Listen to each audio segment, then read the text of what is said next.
কিরে, পছন্দ হয়েছে? তুমি ছবিটা কোথেকে পেলে ভাবি? সত্য কিঙ্কর পাঠিয়েছে।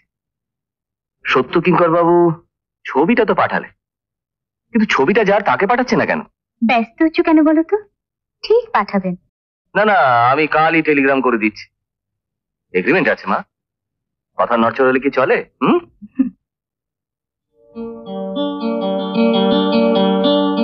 না, কথার ঠিক রাখতেই হবে।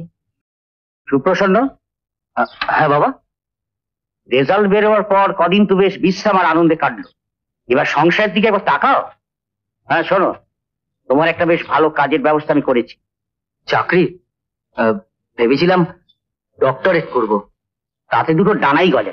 তার চেয়ে রাজীব ঘোষের ফার্মে চাকরি নিলে আখের তোমার ভালোই হবে। রাজীব আমায় চিঠি লিখেছে, 2-1 দিনের মধ্যে কলকাতা গিয়ে তুমি তার সঙ্গে দেখা করবে। তাহলে কি হবে? কি আবার হবে, চাকরিটা তো করতেই হবে। তুমি তো চাকরি করবে, কিন্তু আমি কি করব? মানে? মানে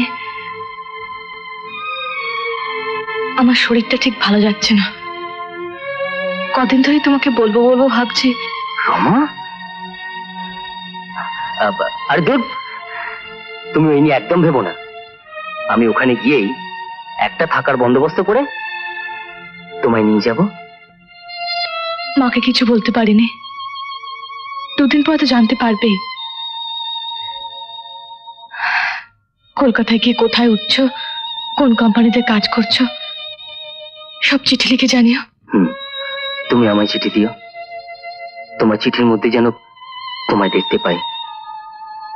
ভুলে যেও না, তুমি আমার বিবাহিতা স্ত্রী।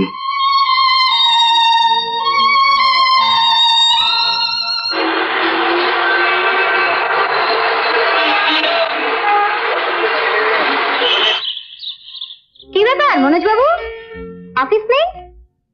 আপনার বস তো খুব কড়া লোক। সেন সাহেব আজ ফ্যাক্টরিতে গেছেন, তাই সেই সুযোগে এই ডিজাইন রেট গুলো দিয়ে গেলাম। বাপিকে দিয়ে দেবো? Thank you. আর সেই সঙ্গে আমার পাওনাটাও। আপনার চাকরিটা না এবার যায় মনোজ বাবু। গেলেই বা ক্ষতি কি? কিছু টান তো কিছু নেই, একা মানুষ, এসে বেসে বেড়াবো। তাই বুঝি? সংসারে একদমই মধ্যে নেই? সংসার সংসার করার ইচ্ছেটা তো আপনিই মেটালেন না। আমি? আমার কি দোষ বলুন? বাপি তো সব গন্ডগোল করে বসে আছে। বিয়ে ঠিক করে আমার হবু বরকে এনে অফিসে বসিয়ে দিয়েছে। সেই তো এখন ঘোষ এন্ড কোম্পানির ম্যানেজার।